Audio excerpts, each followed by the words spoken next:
Hey YouTube, welcome back to the channel. So I just wanted to make a little video talking about basically what you're looking at on the screen. Uh, Kind of a play off of the discussion that was had this weekend on the various live streams about Topps going public again as part of a merger. We really only touched on the surface of it because obviously there's a lot of information that needs to come out as far as that's concerned. And of course, there would be some time to kind of digest it and percolate on it. But as this one was announced today, I didn't think this warranted a whole breaking news video similar to some of the ones that I've done in the not too distant past here, but I did think it was still worth at least a brief discussion as kind of a primer of some things that may be worth discussing later on in upcoming live streams like this weekend and things like that, and then going forward, because it was one of the shoes to drop that I was very curious about.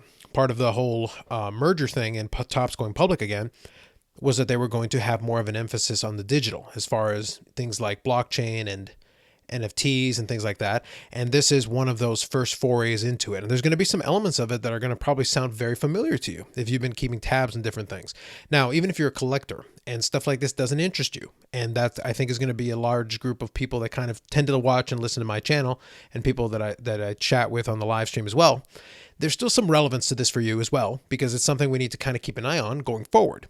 And for me, as somebody who kind of observes the market and what some of these companies are doing, it is interesting for me to watch. I did mention, I use the term, the kind of the canary in the coal mine. It's something worth keeping an eye on. It's not going to have an immediate impact in the sense of fundamentally changing everything overnight, but it is a step towards some possibilities opening up that are worthwhile. Now, before I continue and go on with it, I'm going to go through the site here a little bit. I'm not going to go through everything, but I'm going to touch on a couple of specific points. But before I get into that, I'm going to make a recommendation to you, and I'm going to include a link to this on the channel, on the description, so you can check it out. So Cardi C actually made a video earlier today. So Cardi C Sports Cards here, and like I said, I'll include a link to this video in the description of this video, and you can check it out. Does an actual excellent primer on Topps going public, a little bit about Michael Eisner and when Topps originally went private a couple of years back. Gives a little background on that. Talks about the fund that they're merging with in order to go public again. And then in the second, and this is going to be the first of two videos where I believe on Wednesday, Cardi C is also going to go into explaining SPACs a little bit. So kind of if you're not too familiar with the instrument, it is good to have a little bit of a primer. I enjoy myself, even though I have a little bit of an understanding. It is nice to have it from the perspective of somebody who is a little bit more versed, because Cardi C usually goes into depth looking at filings and things like that. So I think it's an excellent resource. And if you do have curiosity, it's an excellent primer to give you some baseline. I watch it myself for the same reason, to get a little bit of a baseline understanding, which then helps you build off of it and basically draw your own conclusions. But it's good to have a good resource to start off with, and I would highly recommend this if you are interested. Otherwise, though, for the purposes of the rest of this video, we don't really need to focus too much on that. But like I said, I'll leave the link in the description of this video if you would like to take the primer. Now, let me go back here to the page that Topps revealed here. So basically, Topps Series 1 Baseball is coming to Wax, Wax being the platform that they're going to use for the NFT and blockchain product. So this is a digital-only product. And Topps is not new to digital cards. They have been doing that for a little while, and they've done things like Garbage Patch Kids and things like that as well already in the NFT space. But now they're expanding upon that. So this is like the first big move towards incorporating that more. And there's going to be elements of this where, if you have been paying attention, it is not dissimilar to the Top Shots kind of concept, because it also incorporates Major League Baseball, obviously. So we've got a licensed product, and we've got it very much based on an existing top set in this year's Topps. So these are digital cards with the NFT and blockchain component brought together as part of a partnership with Wax, who is kind of the platform. So they're basically, Wax is taking the place of Wax being to, the Topps Digital and this NFT. They are to this what Dapper is to Top Shot. So just kind of bear that in mind. There is a comparison there. But there's also something else that is interesting to me about this that I'll get into in a second. So let me start scrolling down. A lot of this is marketing copy, so we're not going to focus too much on that. So they do give background on this and all that. I'll include the link to this as well in the description if you want to check it out and read through it yourself. So it gives a little bit of description. You can check it out, what Wax is, Topps Digital, all this information. You got the links. And it also starts to show you some of these cards. And if you've looked at 2021 Topps, it's going to look pretty familiar to you, because these are the designs and types of cards that are already in the physical product. But let's scroll down a little bit more. So they do make emphasis. You do have a blockchain, element to it. You have to create a wallet, and then you can buy packs, which I'll get to in a second here as I scroll down further. So here is the packs part. So step up to the plate with a premium pack featuring 45 NFT digital collectible cards. So the pre-minted here has got 6 cards in standard packs, and then premium packs have the pre-minted 45 cards. So basically what you're looking at here And like I said, we're learning as we go along the composition of things, but they give you the odds, and they've got a $5 pack and a $100 pack. Now, I want to get into kind of the description of something important. If you'll notice, though, in the premium pack, once they get past this epic level that they have here that you've got pretty long odds in the more premium pack, you have better odds to do that, but then they continue with epic exclusive and legendary exclusive. So the really, really rare ones are in the premium pack. Now, here is where, like I said, Cardi C's video is going to be a tremendous primer to give you a baseline on the Topps going public portion of it. But now, speaking to the product itself, here's the thing. We're talking about a digital version of Topps 2021 Series 1. So immediately, this creates the opportunity to basically use your already existing assets because you had to design all these cards already, including inserts and things like that. And it allows you then to create various, scarcity levels. It lets you create these digital packs. So in effect, if you're Topps, this is effectively printing money out of thin air, if you really think about it. Because even at the low level, quote unquote, you're talking about $5 packs and you've limited to 50,000 packs. But, that's $250,000 right there. And then $100 packs, 24,000 packs on that side of it. Well, that's about, if I'm doing my math right, that's about 2.4 million, a little over 2.4 million. So you've got 2.4 million on one side, 250,000 of another. If you sell out, which doesn't seem out of the realm of possibility, you've basically collected about 2.6 million and change, basically out of thin air with, designs you've already created. In terms of digital mock-ups, you had to have some kind of a digital file to basically send it to printers. So you've already got this stuff. You've already built it and you've created it.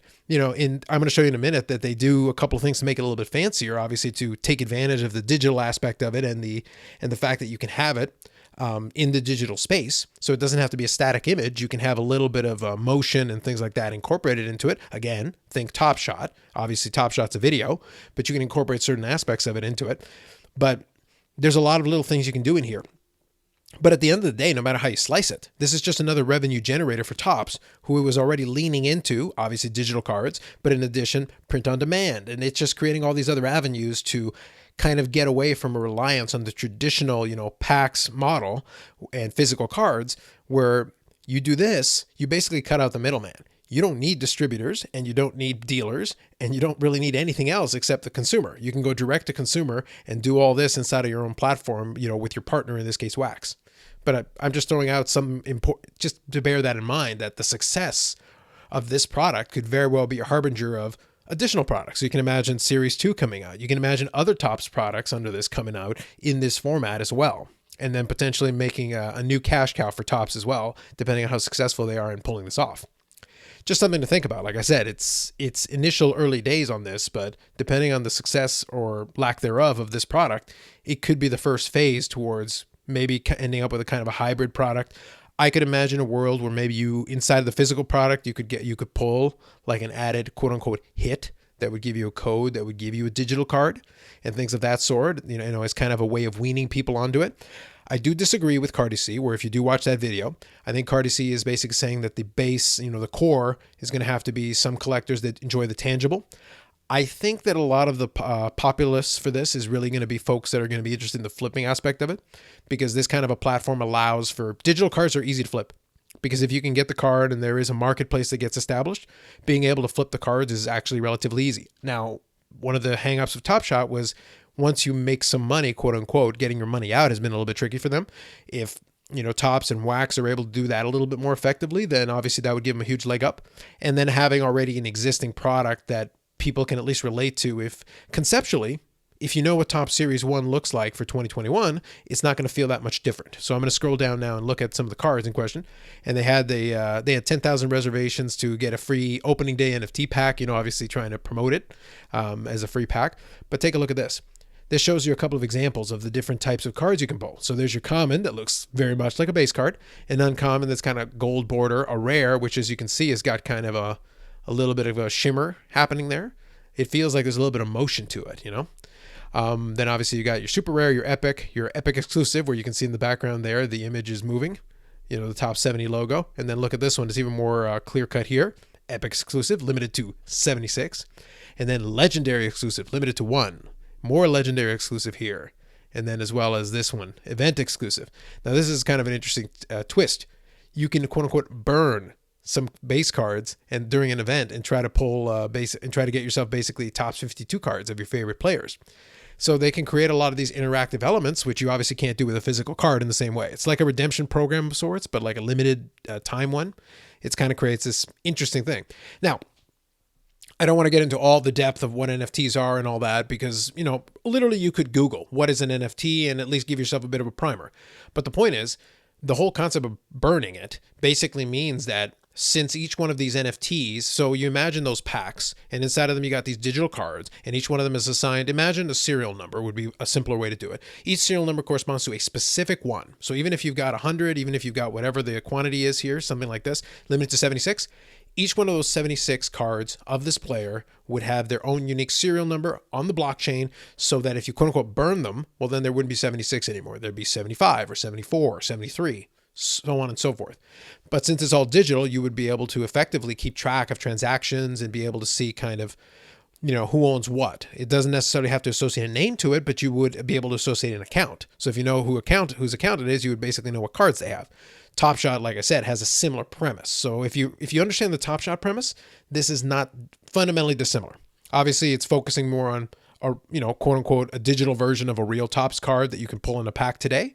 But the concept has not completely left from what you might imagine from Top Shot, from what you may or may not understand about it. But the reality is, as you go through it, and this here focuses in on the fact that you can see ownership records and be able to track a global marketplace and be able to do all that. And probably there'll be an app associated to it. Like I said, it's still early days, but you can kind of get a bit of a sense looking at kind of what's here, what the possibilities are. So I would say the real takeaway from you as a collector is just keep an eye on this, because the success or relative success of this product could very well spawn a series of these digital collectibles, which in the early stages of it, if you're a person who really enjoys the tangible and you really don't care for the digital, well, you're probably not going to be the buyer for this product. But it doesn't matter, because it really comes down to who is the buyer for this product. And if it's all speculators, well, then the market will run through its cycle, it'll get hot, and then eventually it'll fizzle out, because at some point someone's going to have to want this. The tricky part of it is that even though there's no tangible element to it, there is a scarcity element to it. There is a control on that. There are a lot of aspects of it that are simpler, because obviously if you don't have packs, you're not going to have quality control issues, quote unquote. You're not going to have, redemption problems, quote unquote. You're not going to have a lot of the hangups that are normally associated to a physical card and a physical pack. It is very straightforward. You buy the pack, you get the digital cards, and then you can trade them and do whatever you want and, create all kinds of transactions depending on how the platform operates. But I will say, obviously, if you're a person who does prefer the tangible, there's not a lot of appeal here for you other than potentially the flipping aspect of it. So how many flippers you have versus how many people do want to accumulate these digital assets, because that's terminology really. It's a digital asset. It doesn't exist in the physical world. It is strictly in the digital realm. But to some folks, it doesn't matter. That's enough. Simply the desire to have it. And wherever there's a value, so when somebody goes, it's like, I can't imagine, why would that be worth anything? I kind of, tongue in cheek point out like, well, you're excited about a piece of cardboard. Why would you care about a piece of cardboard? Well, the answer is you wouldn't, unless you do. And if other people do as well, and they're willing to pay a certain amount for it, then a market is created. Well, in this case, a digital card, a physical card, the only difference is in your head, because obviously you might prefer a physical item, and a lot of people do. But for some people, they just don't care. The distinction isn't there. For them, it's just the knowledge that they have it, even if it's something as nebulous as, a digital file or a digital record or basically a piece on a ledger, because it's a digital ledger. That's blockchain. And my stance on the stream and whenever we talk about a lot of these things has always been the same. I believe in NFTs conceptually as a technology. I believe in blockchain as a technology. Its application into this realm, creating quote unquote digital collectibles, as they put here, or a digital asset, as I mentioned before. That is still, the jury's still out on that. We're going to see what happens. And I fully expect that a lot of people are going to completely reject it. They're going to hate it, but they're also going to complain about it, which I don't understand, because if it's not interesting to you, well, then don't participate. But don't ignore it and pretend it's not there. That's really the point of my video and kind of the point that I'm trying to get across. I'm just bringing it to your attention. If you are not interested in all and you want to dismiss it, then by all means, please do. But if you are interested in it, now you're aware of it. But even if you're not interested in it, at least keep one eye in the direction, keeping an eye on what happens with this. Because what happens with it, you have to remember from Topps' standpoint, having the license and being able to do products like this, if they become a proverbial cash cow and enough momentum builds behind it, the truth is for Topps, it's a heck of a lot easier to produce this product in abundance and create a bunch of different product holdings because at the end of the day, you completely eliminate all the printing costs. You eliminate the distribution costs. You eliminate having to make real packs and things like that. I don't think that's going to happen today. I don't think it's going to happen tomorrow or a month from now or a year from now or even 5 years from now. But I think you're laying the groundwork for if there is some success to this type of model. At the end of the day, if you're Topps, you don't actually need to make physical cards. You don't really care about physical cards if you're Topps. You only care because your clients care. And as long as your clients continue to care, well then, by all means, you're going to keep making physical cards. The day they stop caring and are willing to stick to a digital-only format, then that may be the end for Topps of physical cards. Again, nothing on the horizon, nothing imminent, but I'm just saying keep an eye on this because this may be something that is going to be a litmus test to see where this market ends up going. Top Shot was one example. It was one specific thing. This is something that is directly pertaining and is a mirror of an existing real product. So it's going to be very interesting to see what the demand looks like. I wouldn't be shocked if this first series sells out, but then we're going to have to see what that looks like in ones going forward. Anyway, I want to present you a couple different thoughts on it. Obviously, there's a lot of room for polarizing thoughts on this, but let's keep it let's keep it civil, because at the end of the day, I'm just bringing up some possibilities and some concepts. And also, like I said, we don't know what the future is going to look like. This thing could flop completely, and then we never see or hear from it again, or it could be the launching point of a series of products like this. Both are available and both are open. Links to this and links to the Cardi C video are going to be in the description, like I said. If you enjoy content like this and you've never been here before, then I'd love to get a like from you. Or if you enjoy the channel, then hang on and subscribe. And we do other things like this, including live streams and also videos like this from time to time. Anyway, so that's it for me today. Thanks very much for watching, and we'll catch you in the next one.